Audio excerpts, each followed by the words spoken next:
Jory King, Love at First Sight. Kind of really cool song. I'd never heard it I'd never heard it prior to today. I think that's what I was trying to say. First time on that one. Good stuff there. Law of Attraction, how to make sure LOA is working or something to that effect. And I think one, right off the bat, this is kind of it was meant to be sort of not clickbait, because it's not, but LOA is always working. So right off the bat, I want to state that. So if anyone's like, oh, what's he up to, this guy? Well, I know it is. But for those of you that actually think that it's not always on, that there's something you need to do, well, take a glance, take a gander, take a walk. I don't know. Let's have some fun. Let's chit-chat about some good things. First off, so how do I know LOA is working? Easiest way to answer this question, in my opinion. Easiest way to come to a solid yes or no answer is you ask yourself this one question. So again, just to repeat the question, is LOA actually working? Is the light switch turned on when it comes to LOA? When I walk into the room, is LOA functioning? And the easy answer, or easy question to ask yourself is, am I alive? And if your answer is yes, well, LOA is working. If your answer is no, LOA is still working, just differently. It's in that sixth dimension either world, right? That as above, so below, but it's still working. Either way, it's still happening. What you think about is what you're creating. Now, one of the things that I think is really important about this show, and I'm hoping anyway, is the big takeaway, at least just to try to lessen people's burden, stress, concern, worry. I think a lot of people, and I could be wrong on this, but I do think this is the case from some of the questions I get, from emails I get, from a lot of the things that I see, even people I see in the real world.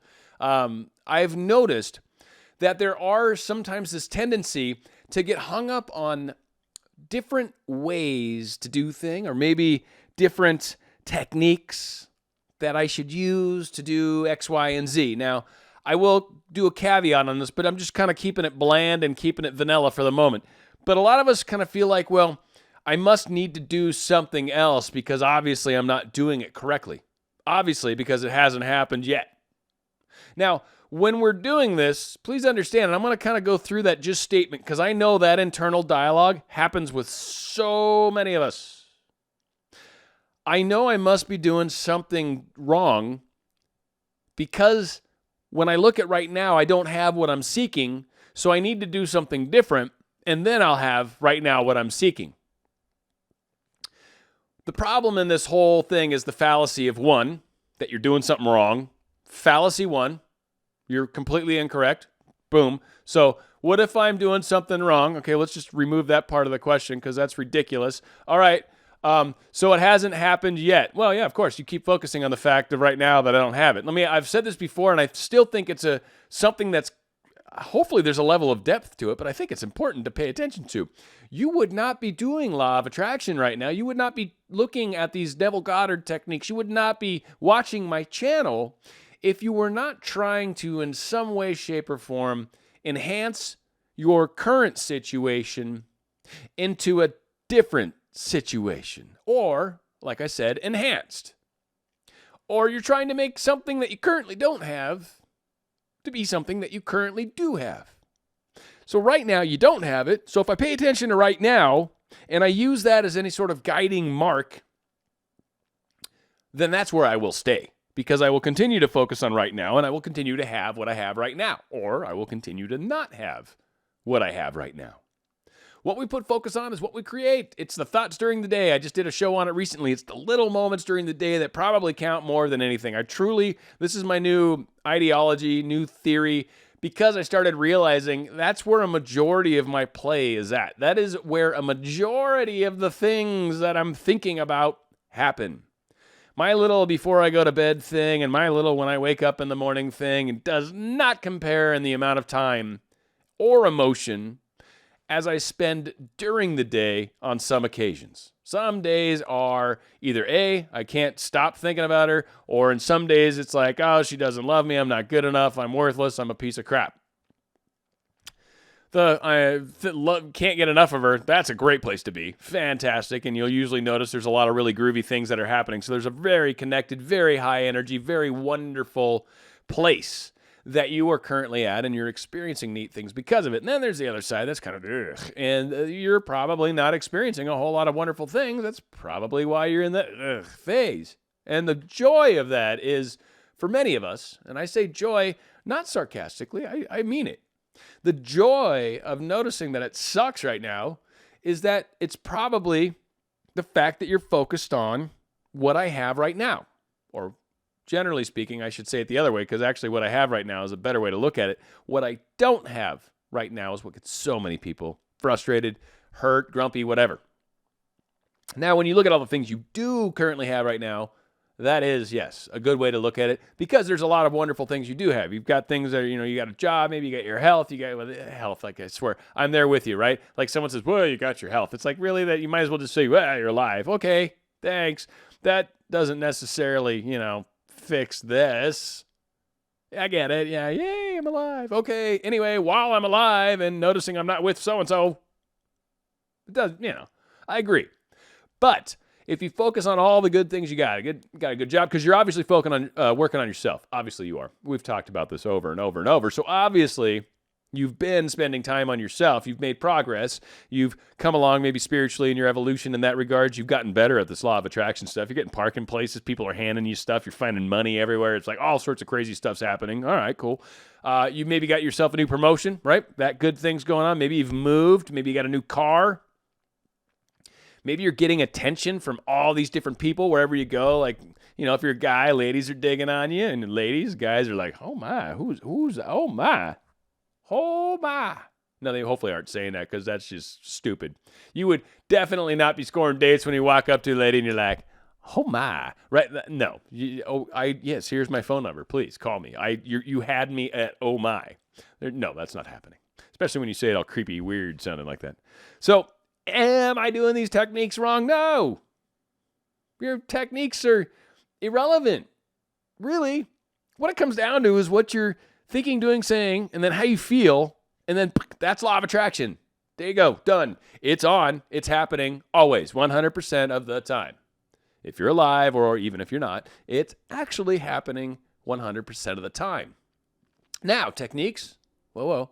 I'm not poo-pooing techniques. There's some great techniques, like rubbing out, like the astral letters, like I'm living in the end. Like there's a lot of these little cool concepts that are great and are designed in their nature to kind of focus you in the proper direction. So for sure, if there's an experience that you're having, or maybe a person that's in your life, and this is an Anya's thing for sure, but if there's like a thing in your life or something like that that's going on, and you'd really like to try to see it go away, you can definitely try the rubbing out method, right? That would be a technique to use. Or in my case, I might try to focus on, and it's similar, I think, it's just a sort of a more, in my typical direction of focus on what you'd like to experience, which is maybe this problem or obstacle gets removed, somehow decides they want to move away, somehow get a job in another place, their family moves, I don't know, whatever, have fun. They can come up with they somehow have a reason to move away.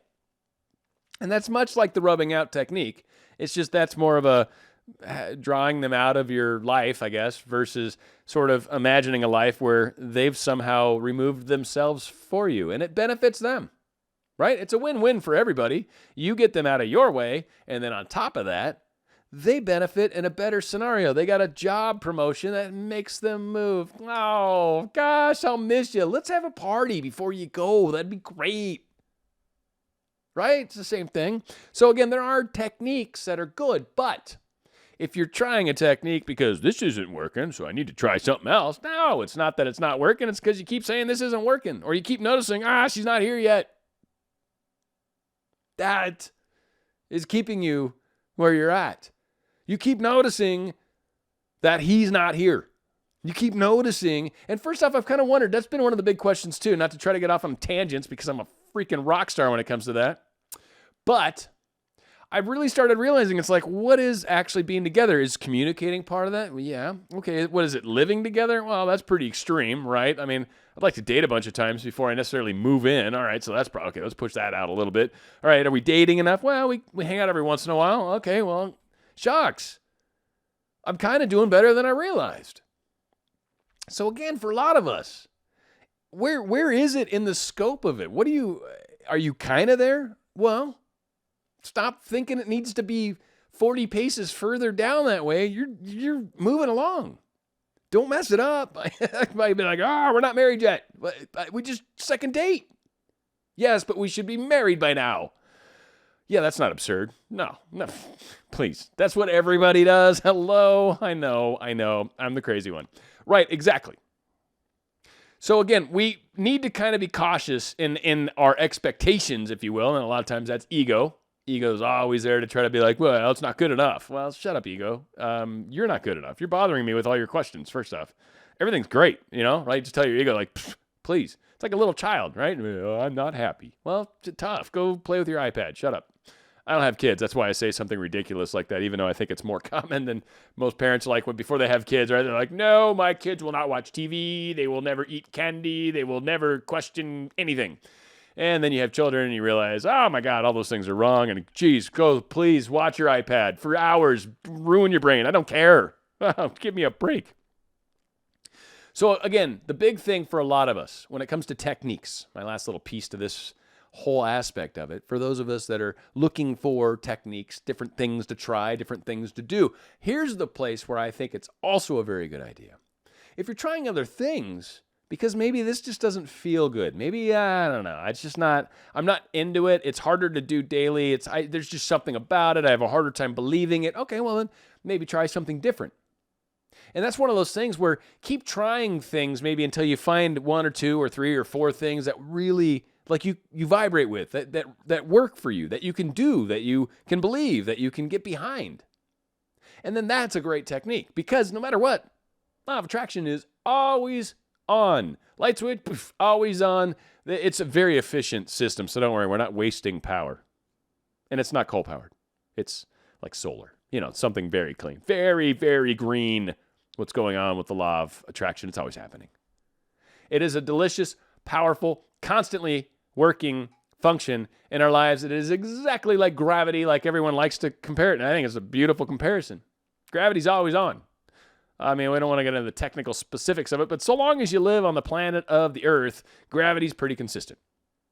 Doesn't matter if you agree, doesn't matter if you disagree, doesn't matter if you think it is, doesn't matter if you don't think it is, doesn't matter if you try to walk this way or walk that way or crawl or swim or it doesn't matter. Gravity's still there. Your experience of it may be different. Swimming, for example, free falling, for example, comet, the vomit comet, right? When they do the thing where they try to film weightlessness and like movies and stuff, they'll be in I think it's C-130 typically, and then they do these little like dives, and during the dive and that cold controlled dive, everyone in the plane is just floating. It's like, and they call it the vomit comet because a lot of people throw up. So again, it's our perspective of it. Anywho,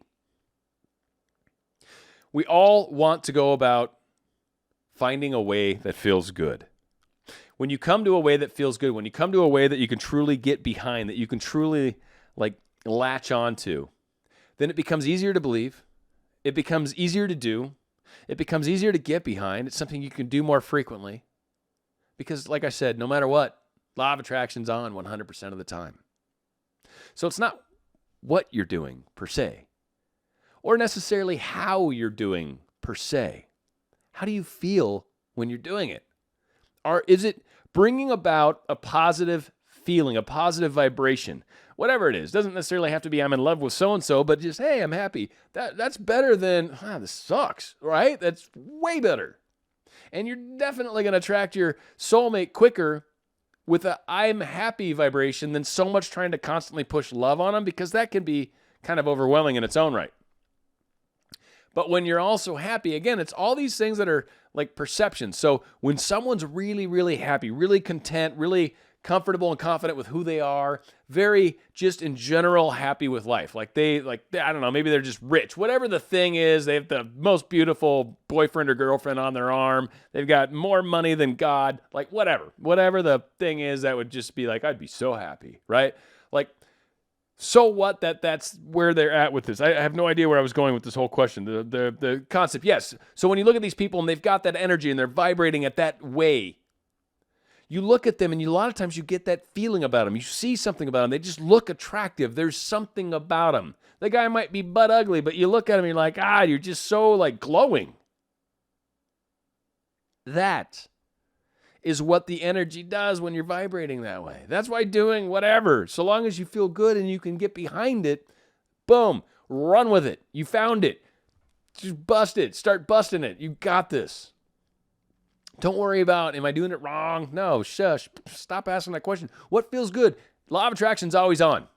What can I get behind? What can you believe? What can you keep doing? Keep doing that. You got this. It's good stuff. All right, we're going out with a song. I don't want to get too terribly into my past, but this was kind of a quick funny story. So my second love when I was younger, I was still in high school at the time, but I think it was actually in college when we went to this concert. So we went to this concert for this group, and she loved this group. She got me into this group. So, and I if I saw this woman, I would probably fall to my knees and tremble just from her and the one before her. My God, I love these women still to this day.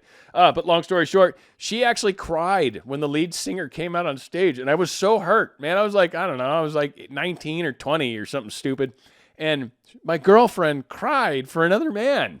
And I didn't deal with it well. I didn't get in a fight with her, but I was so hurt. Like I was butthurt for a while, and it just crushed me. And it was like, all right, well, he's a celebrity. Like I was able to, push myself down into a crappy hole because this guy's famous. But anyway, I just thought it was funny. I mean, we stayed together. I still love her to this day. It was just, she just loved this guy. It was not a thing against me. When I was younger, it hurt my little ego. But, as I've gotten older, I totally get what it was. So you don't need to comment and say, no, she just had this like fantasy role with this. I know. It's all good. I don't mind. But at the time, it just crushed me. But it was beautiful. So we're going out with Depeche Mode. Very cool song that I hadn't heard in a long time. And I love these guys. People are people. Stay on Radio Style.